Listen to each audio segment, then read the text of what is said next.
Conheça agora o verdadeiro manual de como chegar ao reino de Deus, tudo detalhado em um dos mais belos e profundos discursos feitos por Jesus, conhecido como o Sermão da Montanha, onde estão contidas o que conhecemos como as bem-aventuranças, registrado nos Evangelhos de Mateus, capítulos 5 a 7.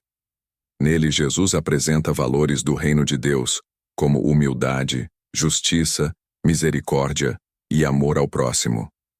Conheça agora esta revelação poderosa. O sol já estava alto no céu quando Jesus subiu ao monte. A multidão o seguia, composta por homens, mulheres e crianças de todas as partes. Muitos eram camponeses, pescadores, trabalhadores simples que buscavam algo além das durezas da vida cotidiana. Alguns estavam ali por curiosidade, outros movidos pela esperança de ouvir palavras que lhes dessem sentido e consolo. O ambiente era de expectativa, pois Jesus já era conhecido por sua sabedoria e pelos milagres que realizava.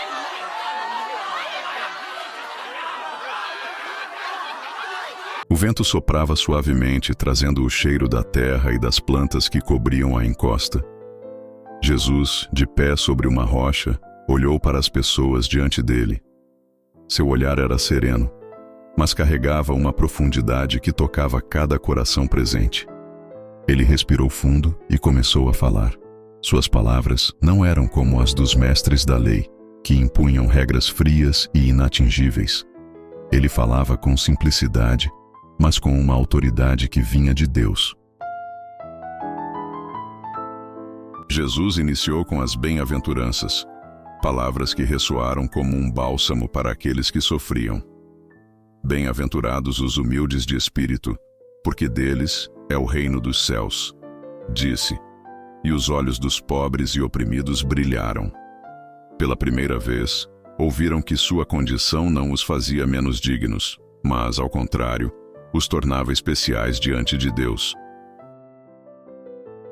A promessa era clara. O reino de Deus não era para os poderosos da terra, mas para aqueles que tinham um coração sincero e aberto. Ao dizer, bem-aventurados os que choram, porque serão consolados, Jesus tocou o íntimo de cada um ali. Havia viúvas que perderam seus maridos, mães que enterraram filhos, homens que carregavam o peso da injustiça. A promessa de consolo não era apenas um conforto distante, mas uma verdade presente.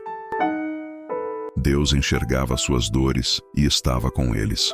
O choro não era o fim, mas o caminho para a restauração. Quando Jesus proclamou, bem-aventurados os mansos, porque herdarão a terra, muitos se entreolharam. Na sociedade da época, a força e o domínio eram valorizados, e os mansos eram frequentemente desprezados. Mas Jesus trouxe uma nova perspectiva. A verdadeira grandeza não estava na opressão, mas na humildade. O reino de Deus não seria conquistado por guerras, mas pelo coração disposto a amar e perdoar. As palavras de Jesus seguiam como ondas suaves, mas poderosas, quebrando conceitos arraigados. Bem-aventurados os que têm fome e sede de justiça, porque serão fartos.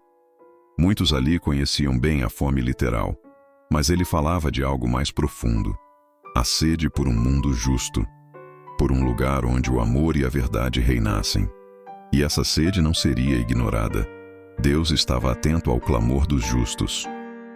Jesus olhou para os rostos atentos e continuou: bem-aventurados os misericordiosos, porque alcançarão misericórdia.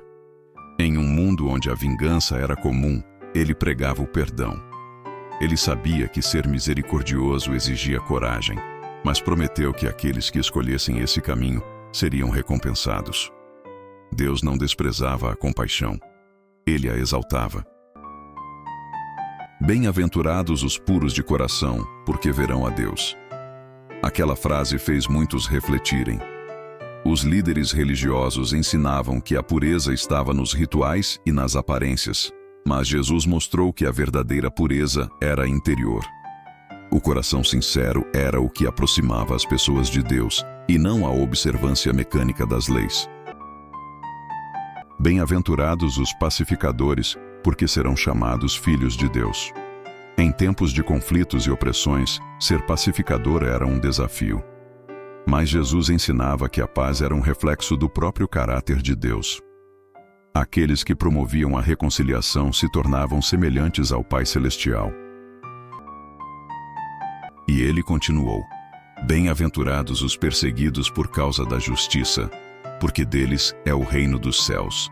Suas palavras foram um alívio para aqueles que sofriam por fazer o bem. O sofrimento por causa da verdade não era em vão. Deus via e recompensaria cada um que permanecesse fiel. E como todos estavam contagiados por uma atmosfera de paz e harmonia, após as bem-aventuranças, Jesus falou sobre ser sal da terra e luz do mundo. Ele explicou que os que o seguiam deveriam fazer a diferença, trazendo sabor e brilho a um mundo escuro. Suas vidas deveriam refletir a glória de Deus, impactando aqueles ao redor. O chamado não era para se esconder, mas para viver de forma que o amor e a justiça fossem visíveis. Aquele era o local e oportunidade perfeitos para ele falar também sobre o perdão, alertando que era necessário perdoar para ser perdoado. Em uma cultura de retribuição, isso era revolucionário. Ele convidava as pessoas a abandonarem o ciclo do ódio e a experimentarem o poder da graça. Perdoar não era fraqueza, mas a verdadeira força. Jesus falou ainda sobre confiar em Deus, sobre não acumular tesouros na terra, mas buscar o reino de Deus acima de tudo. Ele garantiu que Deus cuida até mesmo dos pássaros e flores, quanto mais dos seus filhos. Era um convite à fé e à dependência divina, um lembrete de que a ansiedade e a preocupação não precisavam dominar suas vidas. À medida que ele falava, a multidão absorvia cada palavra. Seus corações queimavam com a verdade que ouviram. Ele não oferecia um caminho fácil, mas um caminho verdadeiro. O Sermão da Montanha não foi apenas um ensinamento. Foi um convite a uma nova maneira de viver, baseada no amor, na misericórdia e na justiça. Todos queriam continuar ali, ouvindo aquelas magníficas palavras. Mas Jesus concluiu suas palavras. O silêncio pairou sobre o monte. Cada um sabia que havia ouvido algo diferente de tudo o que já tinha sido ensinado. Não era apenas um discurso, mas um chamado à transformação. E aqueles que aceitaram essas palavras nunca mais foram os mesmos. Hoje, mais de 2000 anos depois, essas palavras continuam ecoando. O Sermão da Montanha atravessou séculos e influenciou incontáveis vidas, moldando sociedades e inspirando aqueles que buscam justiça, paz e amor. O ensinamento de Jesus permanece tão relevante quanto naquela manhã sobre o monte, desafiando-nos a viver de forma diferente em um mundo que muitas vezes prega o oposto. O chamado para ser sal e luz continua atual. Em uma era de intolerância e individualismo, a mensagem de Jesus nos lembra da importância da compaixão e do perdão. Ele nos convida a não apenas ouvir suas palavras, mas a praticá-las, tornando-nos agentes de mudança na sociedade em que vivemos. O desafio de amar os inimigos, de buscar a humildade e de confiar em Deus permanece tão real hoje quanto foi naquela época. Em meio às dificuldades modernas, onde a ansiedade e o medo dominam tantas mentes, as palavras de Jesus oferecem um refúgio. Ele nos lembra que não precisamos carregar o peso do mundo sozinhos, pois há um Deus que cuida de nós. Sua mensagem nos dá esperança, mostrando que a felicidade verdadeira não está no poder ou na riqueza, mas na fé e no amor incondicional. Assim, o Sermão da Montanha não é apenas um ensinamento do passado. Ele é um chamado vivo para todos nós, um convite para uma vida diferente, onde a verdadeira força está na bondade, onde a verdadeira grandeza está no serviço e onde a verdadeira paz só pode ser encontrada em Deus. Aqueles que aceitarem essas palavras, assim como naquele dia no monte, nunca mais serão os mesmos. Muito obrigado por assistir a este vídeo. Se essa mensagem tocou seu coração, te convido a se inscrever no canal.